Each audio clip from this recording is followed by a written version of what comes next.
Tu sais, la dernière fois, j'étais au supermarché, j'ai commencé à réfléchir. Parce que l'Esprit de Dieu m'a permis de vivre une expérience qui est quotidienne, qui est banale, qui est naturelle, qui est même charnelle,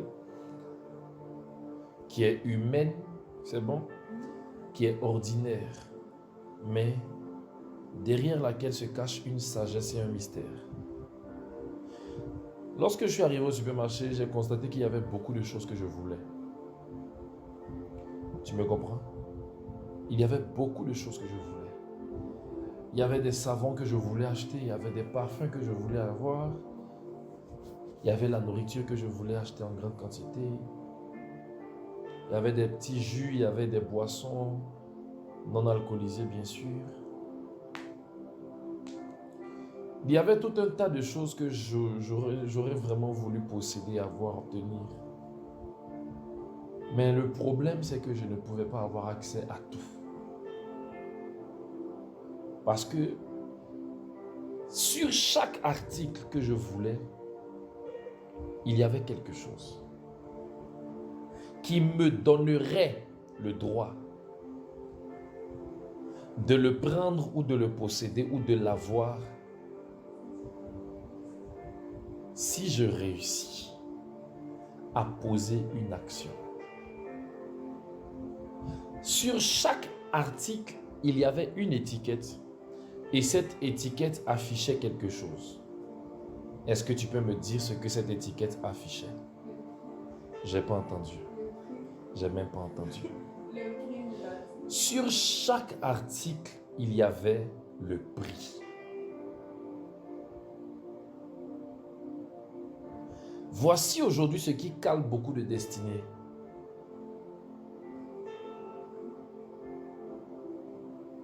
Le prix.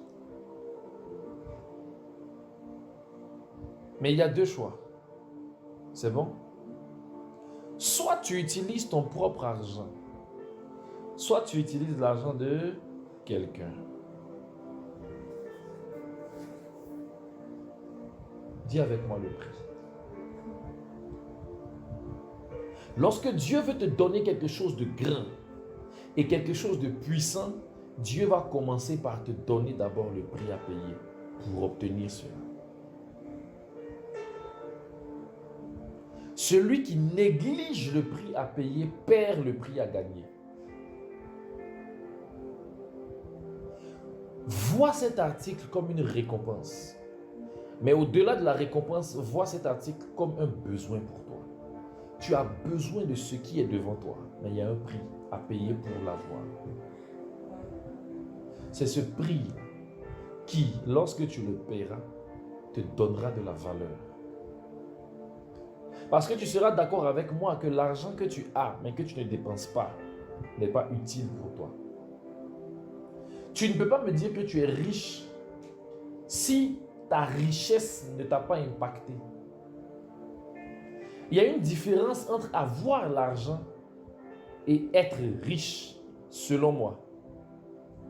Il y a des personnes qui ont l'argent mais qui ne sont pas riches.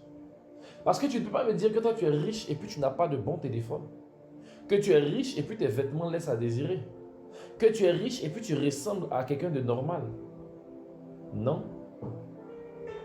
Tu peux être modeste comment, mais il y a quelque chose qui doit trahir ta richesse. Il y a des hommes, quand tu les vois, ils semblent être normaux, des vêtements simples, etc. Mais quand tu arrives chez eux à la maison, leur maison est gigantesque.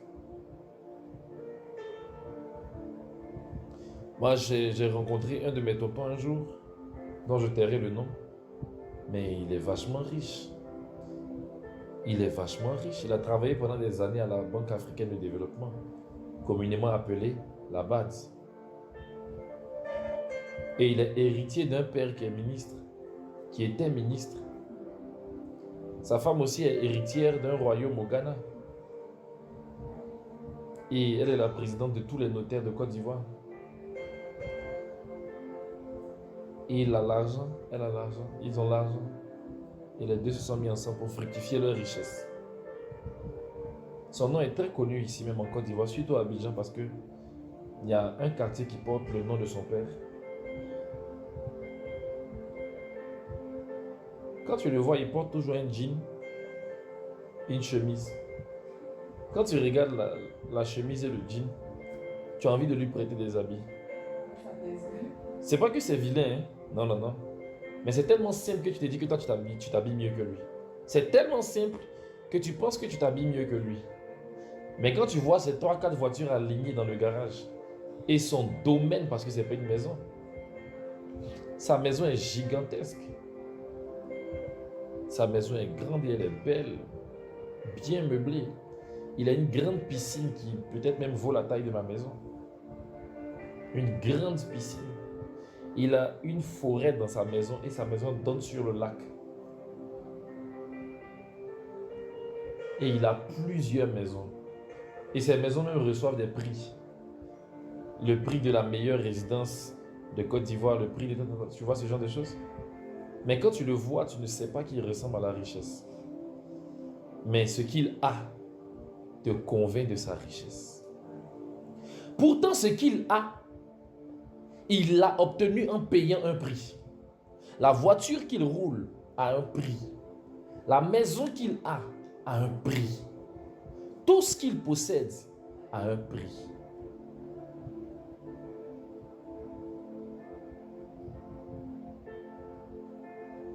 La vie est bâtie sur deux choses.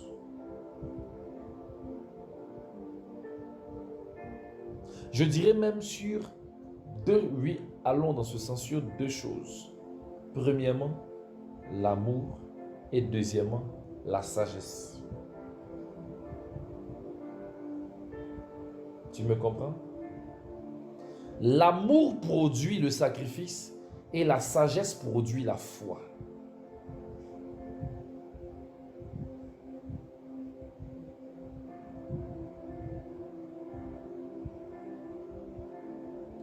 On se sacrifie parce qu'on aime et on croit parce qu'on sait. La foi est produite par la sagesse. C'est la sagesse qui te pousse à croire. Parce que ta foi est la résultante d'un raisonnement que tu as eu dans ton cœur.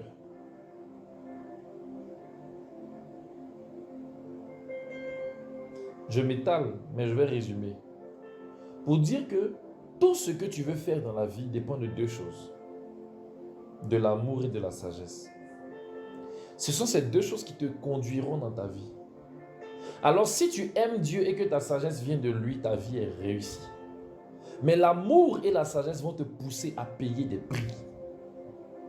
Le prix de la consécration, le prix du sacrifice, le prix du fardeau, le prix de la croix. Aujourd'hui, plusieurs chrétiens fuient la croix. Ils ne savent pas que la couronne d'épines vient prendre la mesure pour te donner une couronne de gloire. Ils ne savent pas que lorsque Dieu te demande de prier pour ta classe, de prier pour ton école, de sauver ta famille de l'emprise de Satan, c'est parce que derrière, il y a une gloire qui t'attend. Lorsque Dieu dit à un homme, je veux t'utiliser pour quelque chose, paye le prix. Tu verras. Tu verras. Tu verras. Dans toute la Bible, depuis que tu lis la Bible, tu as déjà vu une personne demander à Dieu la bénédiction? On lit, mais on ne se rend pas compte. Hein? Il y a deux choses que les gens ne demandent presque jamais dans la Bible. Dans toute la Bible, il y a deux choses que les gens ne demandent presque jamais. L'onction et puis la bénédiction. La Bible dit demande la sagesse, recherche l'intelligence. La Bible dit que celui qui manque de foi ou de sagesse qui demande à Dieu, il n'y a pas de problème. Mais pour la bénédiction, on ne te demande pas. Rares sont ceux qui ont demandé la bénédiction. Il n'y a que deux personnes que moi je connais qui ont demandé bénédiction. Quelques 2-3 personnes en passant. Ésaü et son frère Jacob. Et puis un homme qu'on appelle, si tu dis Amen, le nom me revient. Un homme qu'on appelle, son nom est parti tellement loin. J'ai pensé à deux autres. Mais ce n'est pas eux, ce n'est pas Achitophel, ce n'est pas Mephibosheth.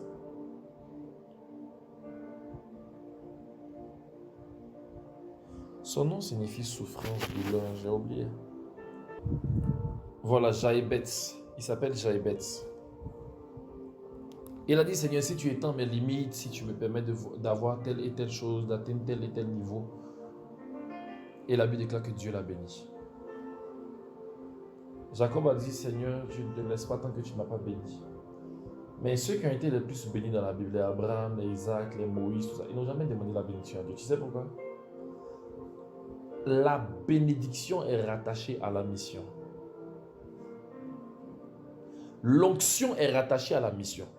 Tant que tu es obéissant, tu ne manqueras jamais de bénédiction, ni même d'onction. Ce n'est pas possible. Oui, ce n'est pas possible, je te dis la vérité.